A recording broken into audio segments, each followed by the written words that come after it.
నేను మొన్న చెట్లు పెట్టాను కదా అవన్నీ ఈరోజు ఆకుకూరలు వచ్చినాయి. ఆకుకూరలు కట్ చేస్తున్నాను. చూడండి మా వీడియో. మక్కాయ వచ్చింది. మక్కాయ కట్ చేస్తానంటుంది. ఆకుకూర ఏం చేస్తున్నా చెయ్యి. సరిపోద్దా? ఇంకా పెరగాల?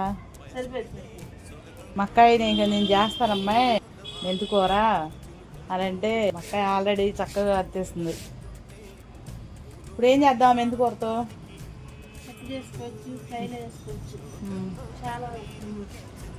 ఆ పక్కదేందాక కొత్తిమీర ఇంకా పెద్ద అవ్వాలి కదా.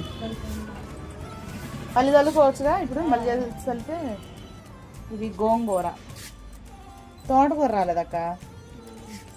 ఇదేం కూర అంటావు? పాలకూర. ఇది పాలకూర వచ్చింది. చుక్కకూర చూడు ఎంత వచ్చింది.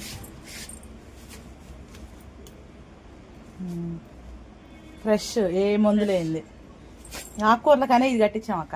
ఇట్లా ఆకుకూరలు ఏవైనా సరే రోజు మార్చి రోజు తింటా ఉండాలి. ఏ ఆకుకూరలైనా మెంతికూర, తోటకూర, పచ్చకూర, కొత్తిమీర, గోంగూర, తోటకూర అన్నీ వాడుకోవచ్చు. మెంతికూర మక్కాయ కట్ చేసింది. చాలా ఫ్రెష్గా ఉంది. ఇప్పుడు నేను పప్పులో కానీ పులుసుకూరలా కానీ తోటకూర ఉంది. ఒక కూర ఒక కట్ట పులుసుకూరలో పెడతా. మా వీడియో నచ్చితే లైక్ చేయండి, షేర్ చేయండి, కామెంట్ చేయండి, పెరిగంట కొట్టండి. ఈ ఆకుకూరలతో చేసిన healthy and super tasty recipe next వీడియోలో వస్తాయి. చూడండి. Thanks for watching.